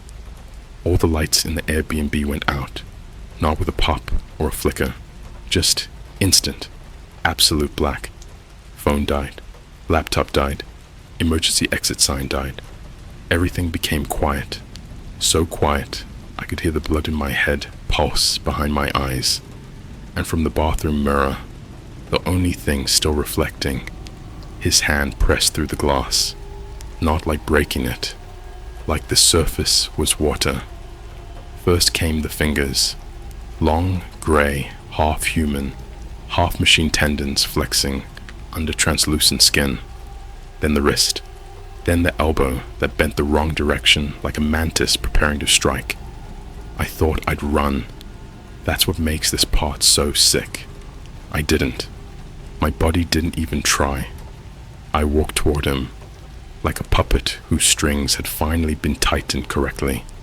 The closer I got to the mirror, the more I felt something shifting beneath my ribs. A second heartbeat, slower, deeper, dragging against my lungs like sandpaper. I wasn't breathing like myself anymore. My breath had become his, two of them, layered on top of each other like overlapping tracks in a corrupted audio file. Then came the smell. Brutal, chemical, not death, not rot, birth. Like the moment flesh separates from the mold that shaped it. Wet, searing, new. It poured out of the mirror and filled the room until I tasted it on my tongue. I gagged, not from disgust, from recognition. That's what he smells like when he makes more of himself. His arm reached all the way out and touched my shoulder, and I learned something in that moment. He isn't violent. He isn't chaotic. He isn't a monster. He is a process, something designed, a machine made from meat and memory and stolen faces, a self-updating identity system, a replacement organism, a migration. And I was just a container he used to get past whatever Russian bunker they built to cage him. That delivery, that 6-hour night drive, I wasn't transporting a body. I was transporting a signal. And somewhere along the road, it jumped, from him to me. When his fingers dug into my neck, I didn't feel pain. I felt instructions, not words, not commands, just understanding, like someone showing me how to breathe underwater. My skin shifted under his hand, minute ripples, microscopic seams unzipping, and from inside those seams, something pushed out, not bones, not organs, images, Faces I had seen once in passing. The guy who handed me fries at McDonald's at 2 a.m. A police officer who drove past me on a bike trail. A middle school teacher whose name I barely remembered. They slid beneath my skin like stickers lifting off glass. I realized I hadn't been hallucinating when strangers recognized me. They weren't mistaking me for someone else. They were already inside me, layered, catalogued, waiting. He leaned in close. His mechanical eye didn't blink, just rotated, tiny motors humming like distant power lines. And he whispered, "Wear them, not wear me. Wear them, the way he had worn others, the way he had worn me, the way he wanted me to wear everyone." You know what nobody tells you about losing yourself? It doesn't feel like erasure. It feels like relief. Like finally setting down a bag you've been carrying for years. Every ache in your shoulders goes quiet. Every fear shuts off. Every thought stops mattering because there are new thoughts waiting to replace them. Clean ones, efficient ones, sharp as razors. In that moment, I understood why the others never fought back. Why every face on him looked so calm. Because once he gets inside you, once he rewrites the stitching beneath your skin, you don't have to be you anymore. You become more. A shared body, a single organism, a network made of humans, each layer stronger than the last. I didn't faint. I didn't scream. I didn't run. I just opened my mouth. He slid his hand down my throat like he was reaching into a pocket. I felt my jaw stretch, felt teeth grind against knucklebone, felt my tongue go numb. And then he pulled something out. Not flesh, not blood. A name. My name. Wet. Pulsing. Still alive. He held it up between two fingers like a worm he'd just dug from soil. I watched it writhe and twist, still trying to form sounds. Then he swallowed it, and I smiled, because without it, I was free. I don't remember leaving that Airbnb. I only remember the airport, walking calmly through TSA. No alarms, no questions, no hesitation from the agent who scanned my passport. Not my passport, one I'd never seen before. The photo wasn't me, but the face was. Just fresher, perfect, new. I boarded an international flight to a city I don't recall ever visiting. People glanced at me and nodded like they recognized me. A woman in the seat beside me laid her head on my shoulder and whispered, "You fit better than the last one." I don't know where I am now. The air smells like concrete dust and snow. There are cameras everywhere. People move in unison through white corridors, faces blurred, voices soft. They don't scream, they don't cry, they don't question. They just wait. For him, for me, for us. Because we're not terror. We're not an accident. We're not a failed experiment. We're the next version of humanity. Already wearing you. Already inside your eyes. Already memorizing your voice. Right now, as you read this. And when you sleep, even just once, we'll know exactly how your face fits.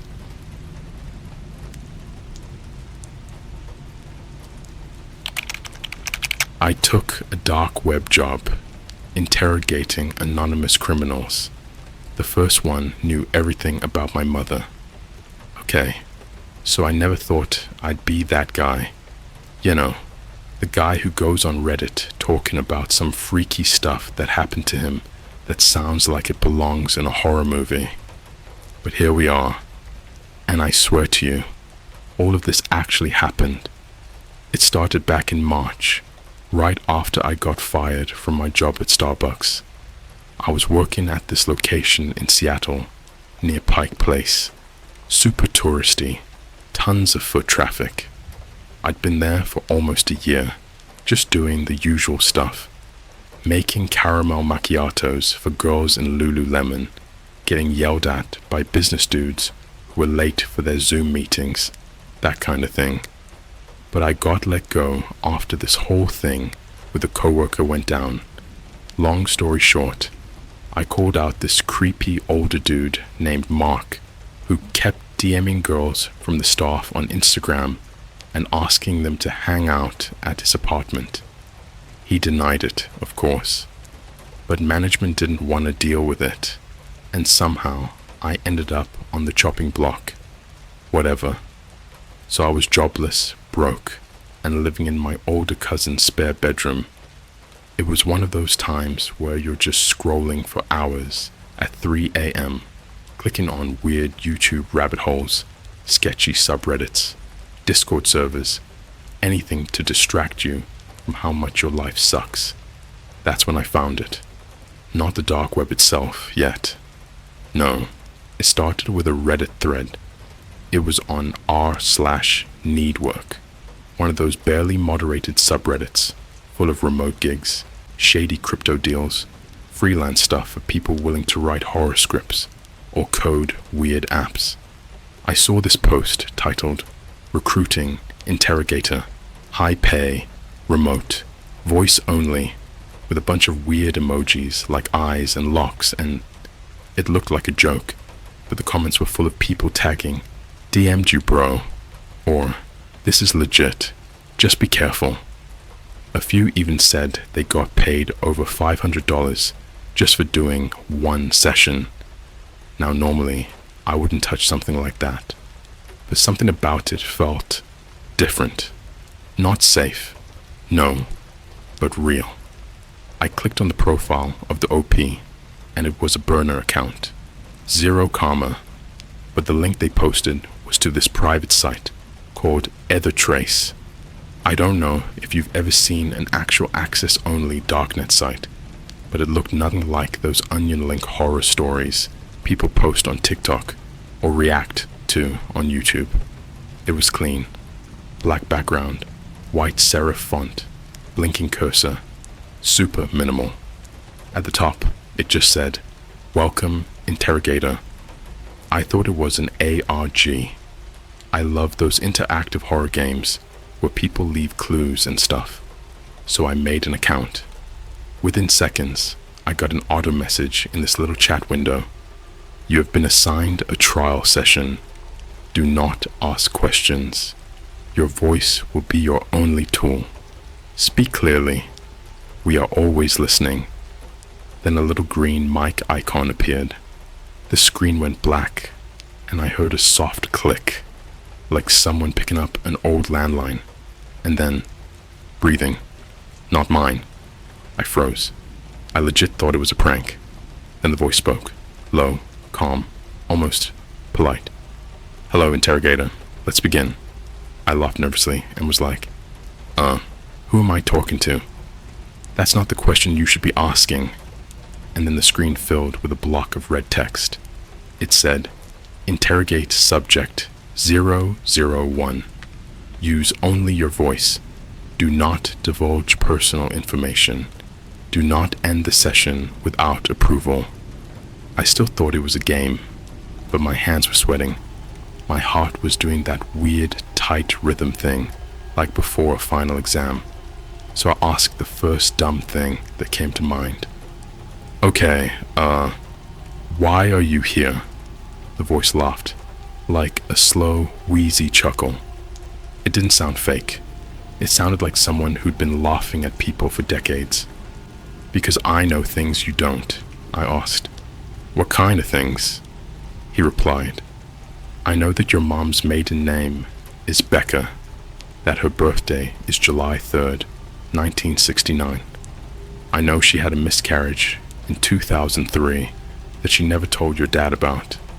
I know what's in the locked box under her bed in her house on Greenwood Avenue.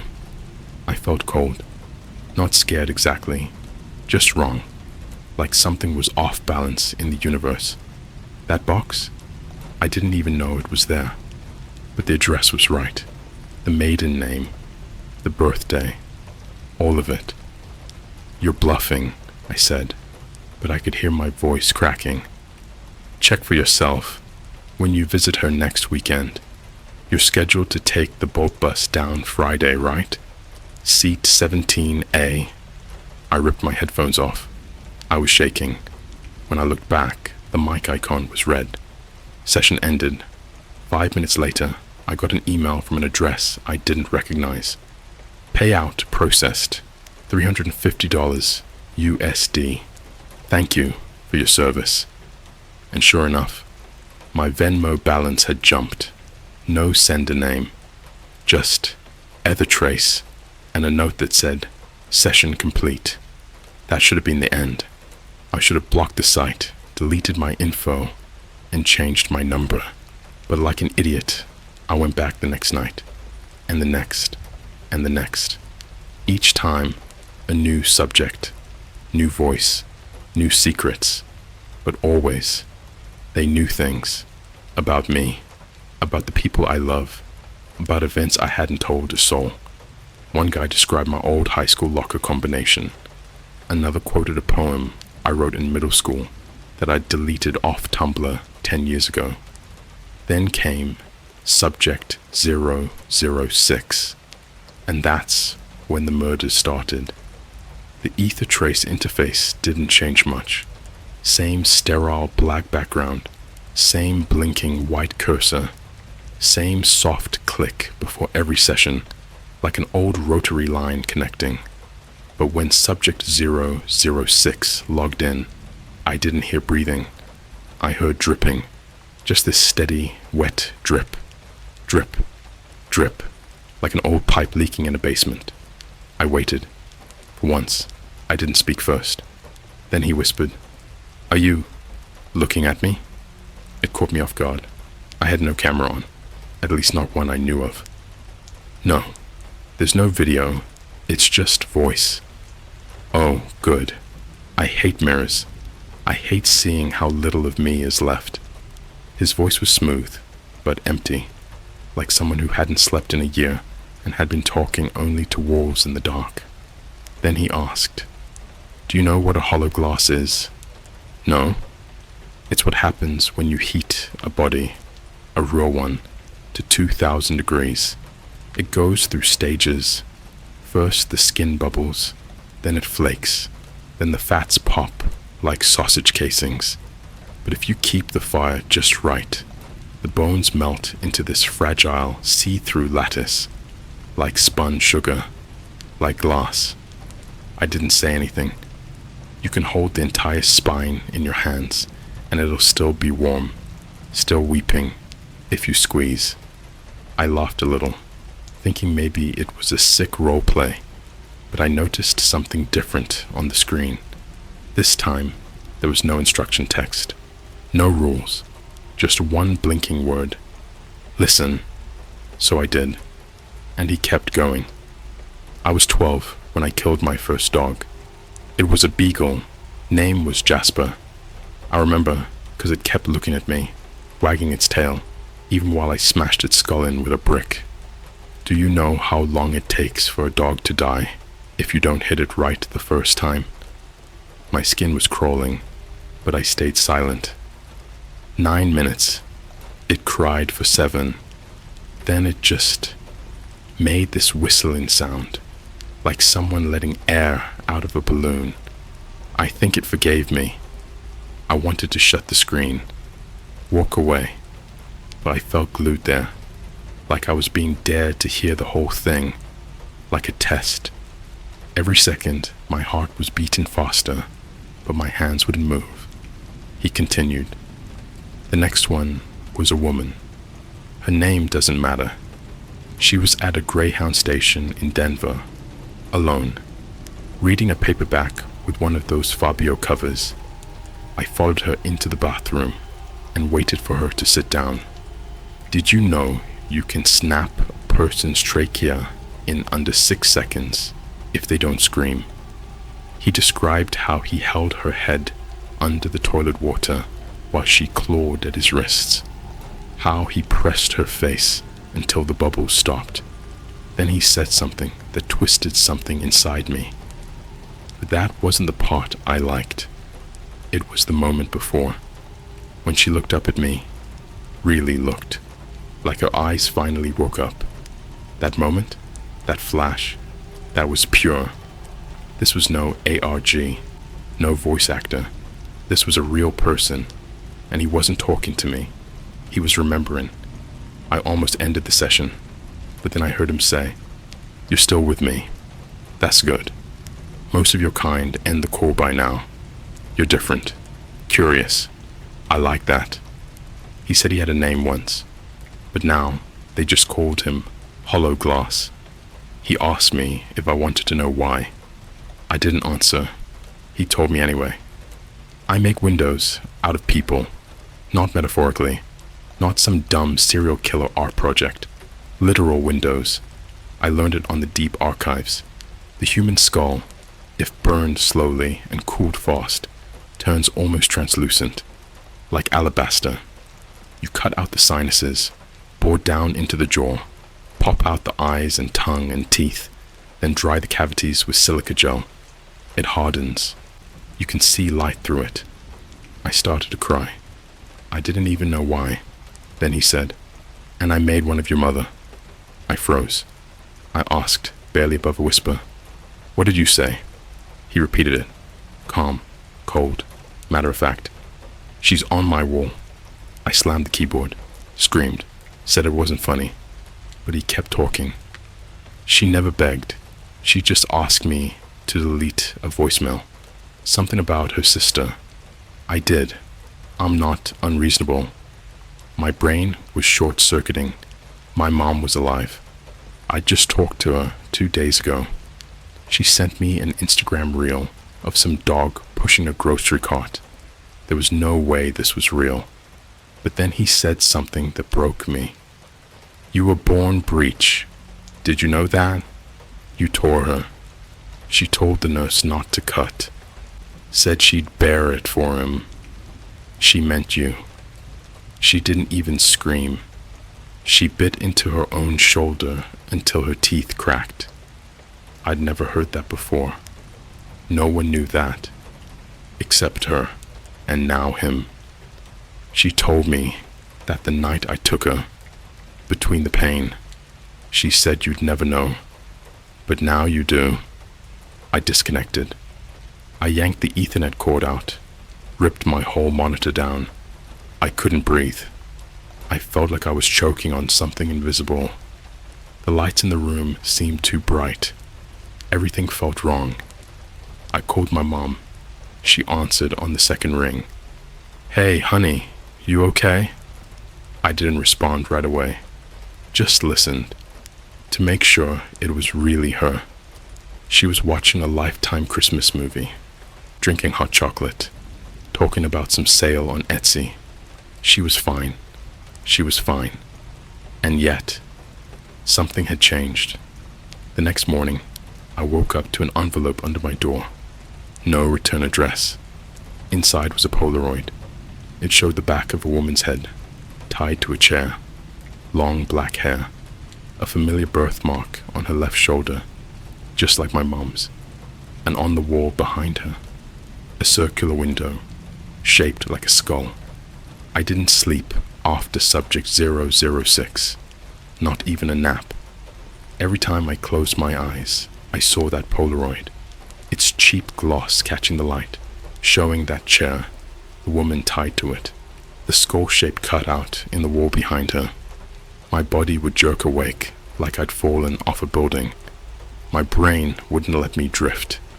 It was like something was circling me, waiting for me to relax so it could land. I tried to convince myself the whole thing was staged. A prank. A trap.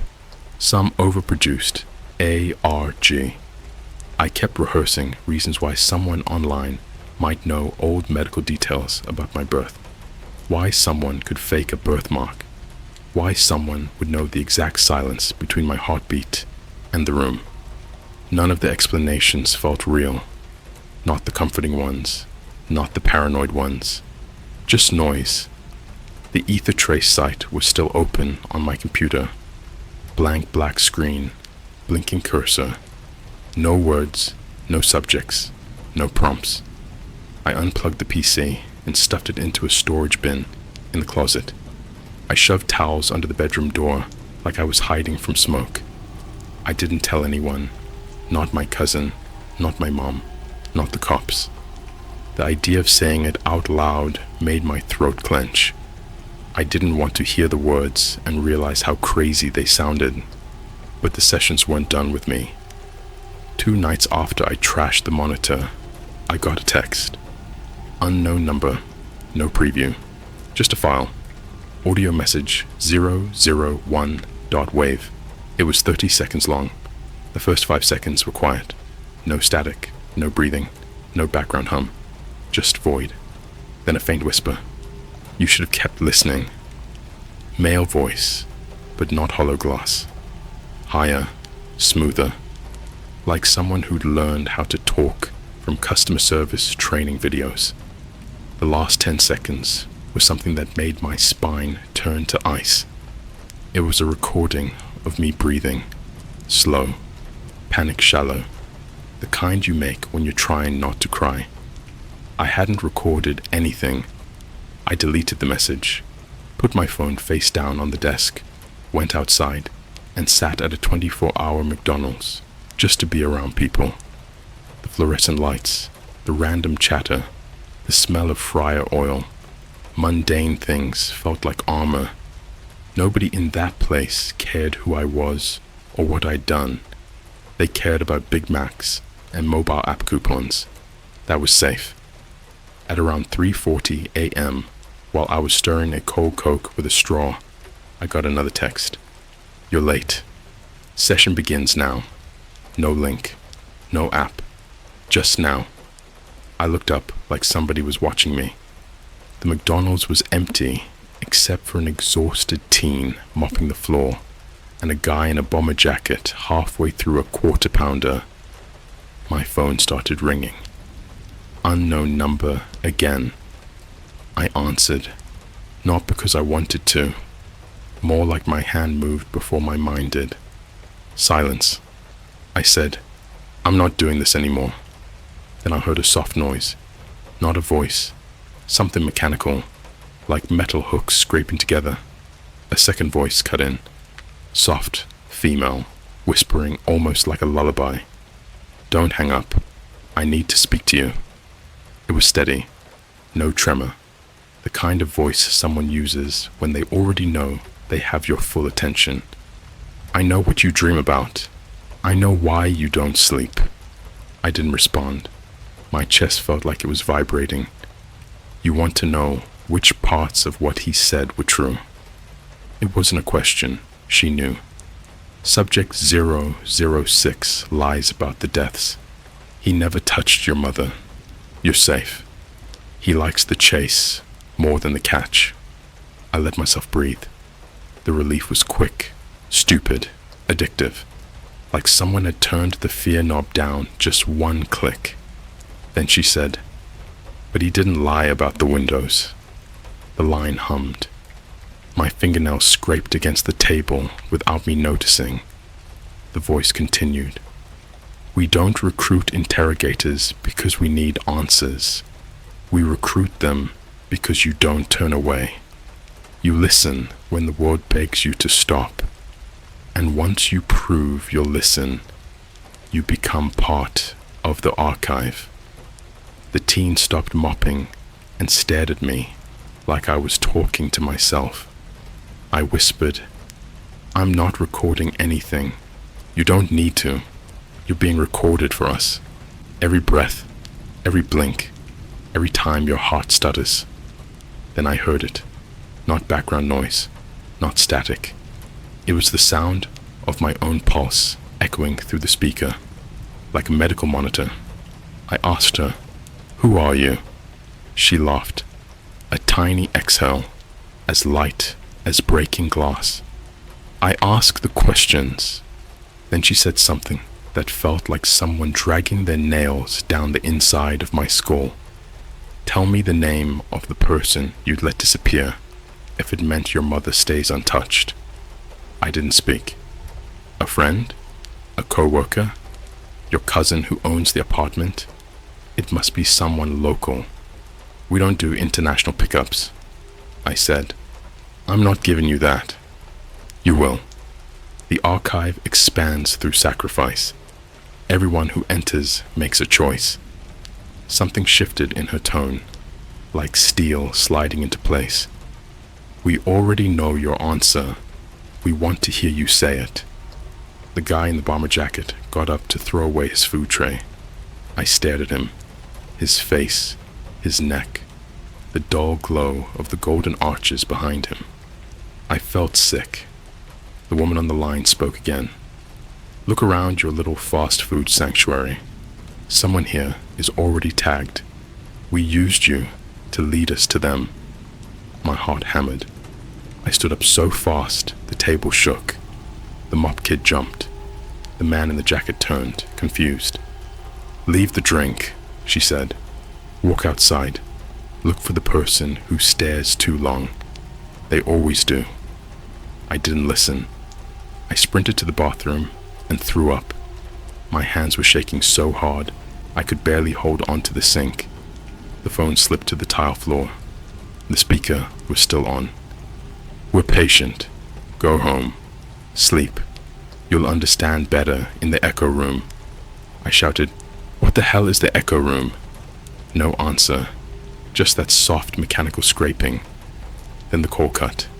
I went back to my cousin's apartment like a zombie. I washed my face, tried to scrub the feeling of her voice out of my ears. When I finally crawled into the bed, exhaustion hit me like a tidal wave. I told myself I'd block the number in the morning. I promised myself I wouldn't open Ether Trace again. I fell asleep, and at 4:12 a.m. I woke to a sound that didn't belong in a normal room. A second breath. Not mine. Not close. Not far. It was behind the closet door. A slow inhale. A long exhale. Then a whisper, muffled through the wood. You came back. Good. The echo room is ready. Something shifted inside the closet. Soft footsteps on cardboard boxes. No knocking. No attempt to be subtle. Just the patient sound of a presence that knew I was awake and shaking. I didn't scream. I didn't run. I just stared at the door. And it opened. The closet door swung open in total silence. No creak. No thud. No dramatic bang like you'd expect in a horror movie. Just smooth, mechanical motion, like the hinges had been oiled by someone who didn't want the dead to wake. It was dark inside, but not empty. And I don't mean that in some abstract, spooky metaphor way. I mean, there was depth in that darkness, like the space beyond the threshold didn't match the size of the closet I knew, like the geometry folded into something else, something too big, something impossible. It didn't even smell like the rest of the apartment anymore. The faint laundry detergent, the stale ramen broth from the kitchen, it was gone, replaced by this chemical rot, like scorched plastic mixed with bleach and old pennies. And breath. I saw it. Not mine. A white vapor rolled out of the opening like someone exhaling in a meat freezer. It brushed across my ankles like fingers checking for a pulse. And then, a voice, not from the closet, but from my left ear, as if whispered directly into the side of my skull. Step inside. Leave your name behind. My mouth moved before my brain could catch it. I don't want to, but I was already standing, already walking, each step numb, legs moving like they weren't mine, like I was remote controlled by a signal I couldn't block.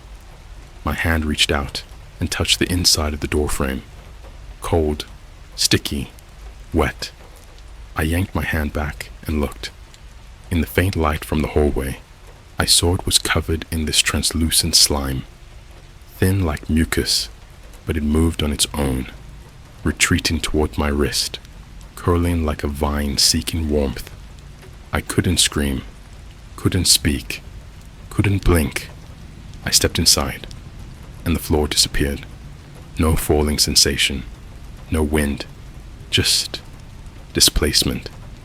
Like I had skipped frames of my own memory, and suddenly I was standing in a new place, barefoot, knees weak, something humming deep in the bones of the walls. The floor was smooth, cold like hospital tile, except it wasn't tile. It was bone, not bleached white. These were freshly stripped, peach pink, still threaded with sinew in the cracks, flattened, arranged like parquet wood, skulls ground into thin slabs, jaws layered like baseboards, ribs stacked as support beams. A hallway stretched ahead, impossibly long, vanishing into pitch black. No lights, no doors, just that hum, like a million voices murmuring from behind the bone. I turned to run, and behind me wasn't my closet anymore. It was a solid bone wall, no seam, no handle, no exit. Then a tone, sharp, high, electronic, pierced the air, and a voice followed, robotic, genderless. "Welcome to the Echo Room. Subject has entered." I didn't speak. Session 007. Interrogator, you. Target, Archive Entity 219B. Alias, Dr. Oath. Something flickered above me. Not a light. A presence. Like something huge had blinked its eye open right above my head. Then, I heard him. Dr. Oath. He didn't sound like the others. Not hollow glass. Not the woman from the call. His voice was soft, calm, like a school counselor who's learned how to speak to trauma survivors without startling them. "Ah, you've made it. I had my doubts.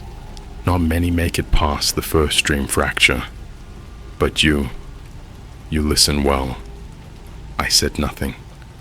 I was shaking so hard I could hear my bones clicking. "You want to understand, don't you? You want to know why we let you hear their secrets, why we let you keep breathing when most end up smeared against the tile after session 4. I tried to speak, but my throat locked. It's because you have echo potential. You absorb their frequencies. You hold their screams in your chest. You become a mirror, and mirrors are rare. Most shatter. Then I heard a grinding sound, wet, sloppy, like someone dragging meat across sandpaper. A figure emerged from the shadows, not walking, not crawling. It glided. Its skin was tight, too tight, stretched like rubber over the wrong bones, fingers too long, knees bending sideways, its head cocked like a curious dog, neck clicking with every tilt, and where its mouth should have been was a zipper, a real one, silver, industrial, embedded into the flesh, pulled halfway down to reveal perfect white teeth that didn't match, not human teeth, not symmetrical, shark-like, but curved upward, smiling teeth. "You've heard from the archives, now we want to hear you." I backed away, but the floor pulsed under me, bones softening, gripping my feet. The room wanted me still. "Tell us a memory, a real one, a raw one, something no one else knows." I screamed. "Why?" It grinned wider. The zipper slid further. "Because you're one of us now, and the only way forward is confession." I shut my eyes, tried to think of something fake, but something peeled its fingers across the inside of my skull. Something whispering, "No lies in the echo room, only blood and echoes." So I confessed. I told them about my friend in 8th grade, Theo. We used to play this game, climbing the water tower behind the abandoned bottling plant. One day, I got to the top and kicked his hand off the last rung. Not hard, but hard enough. He fell. He lived. He never spoke to me again. No one knew it was me. I never told a soul. Until then, the creature purred, literally purred, like a cat, but deeper, hungrier. Yes, it's delicious. Guilt fermented in silence. We eat that. The walls began to throb, each bone lighting up with faint red, like veins under skin. And then the floor opened, not with a crack, but a mouth, circular, full of black needled teeth. No tongue, just a void lined with rotating molars. It pulsed, matching my heartbeat, waiting for something. The voice returned, robotic, impatient. Final step. Offer must be made, Dr. Oath whispered again. You gave us a secret. Now give us a soul. My stomach twisted. They meant someone else. Name them, I screamed. No! The room didn't care. It began showing me faces. On the walls, in the bone reflections. My cousin, my old teacher, my ex, my dad. All of them flickering like bad reception on a haunted live stream. One must fall, or you will. The mouth was yawning wider now. I dropped to my knees, hands shaking, chest heaving. The voice pressed in. Say the name, just a whisper. The room will do the rest. I bit down on my tongue, hard. Blood filled my mouth. I thought I could drown the answer in pain. It wasn't enough. The room spoke through me. I didn't control it. My mouth opened, my throat vibrated, and I said a name. Not out loud, not willingly, but the echo left my lips like a cursed prayer, and the mouth in the floor stopped pulsing. It smiled. I woke up screaming, back in my bed, soaked in sweat, mouth full of blood from biting my tongue in my sleep. No closet door, just a blank wall. I ran to the living room. My cousin wasn't there. His room, empty. Bathroom, empty. His wallet, phone, keys, still on the counter. His shoes, still by the door, but no sign of him, like he'd never existed. There are some silences you never recover from. Not the kind after a car crash or a breakup or a funeral. I'm talking about the kind where you sit in a room that should be full of sound. People, footsteps, faucets, life. But it's just not. It's dead air. It's flatline silence.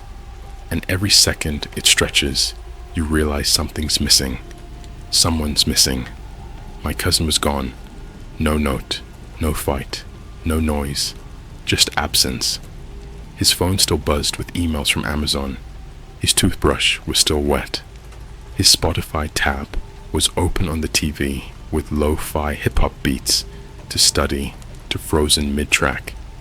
I checked every room, every drawer, every inch of the apartment with this rising pressure in my chest, like I was about to go underwater and never come back up. Then I found it, behind the microwave, tucked in the gap between the counter and the wall. A Polaroid. No caption, no timestamp. It showed the inside of what looked like a morgue freezer. Walls of metal, smeared with something brownish. In the middle, a shape, wrapped in clear plastic. Knees bent, hands against the inside, like they'd been trying to claw out. Mouth stretched wide in a scream that had no sound. It was him. No bruises, no blood, but his eyes were open, staring at me.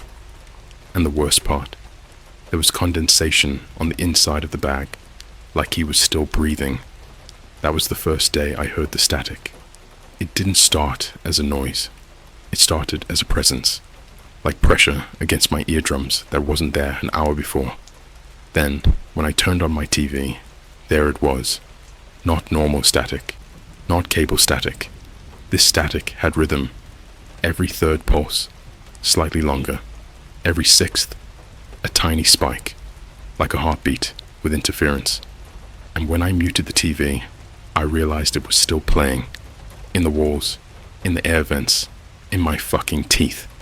I tried to shower it off, but the water came out thick, yellowed, with bits floating in it. I touched one and it curled, like hair, but not. It dissolved when I screamed. That night, I didn't sleep. I sat in my room, watching the static ripple across my laptop screen. even though it wasn't on.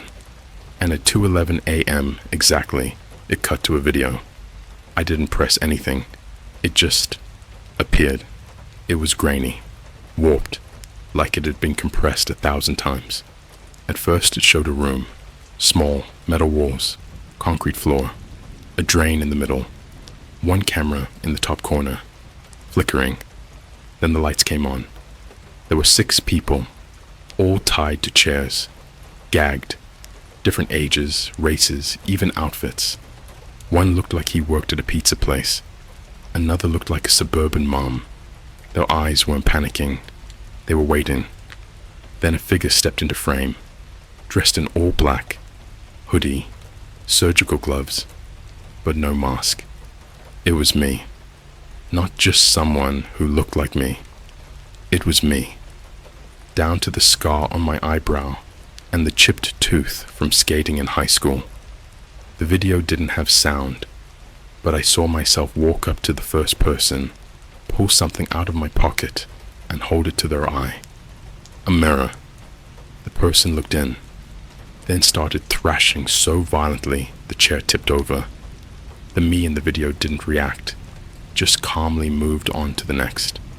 One by one, they all saw the mirror. One by one, they broke. Not just fear. It was like they saw themselves and didn't believe it.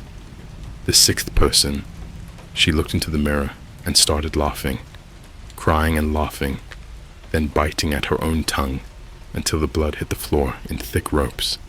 The camera glitched. The screen turned to static, then flashed one frame, a single sentence. You are archive entity 220, A, potential, completed, session, finalized. That morning, I packed a bag and left. I didn't care where I went, just not here. Took a bus south, slept in the back of a Walmart for a night, checked into a motel near the Nevada border under a fake name, paid cash, blocked every number I knew. But it didn't matter. It found me.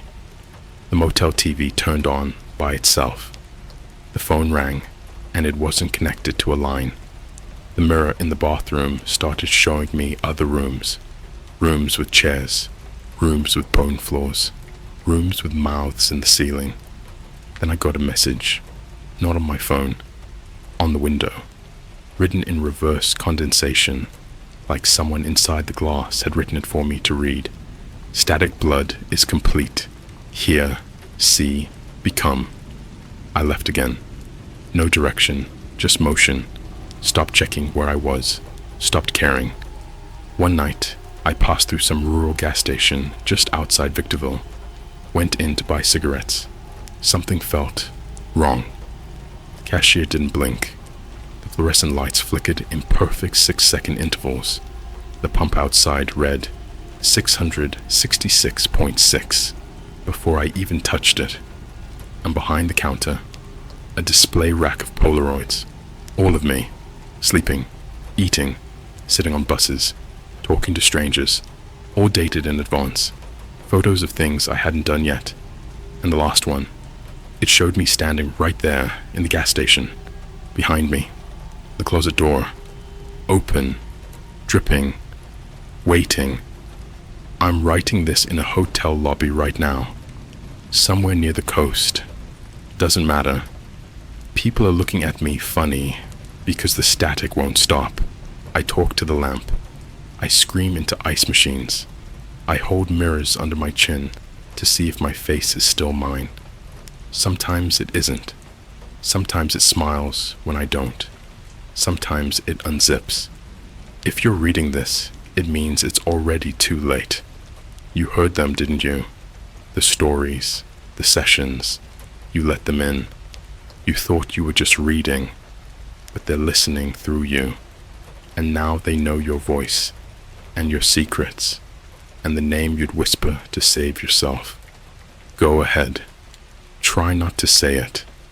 The echo room is already forming around your silence, and it's hungry.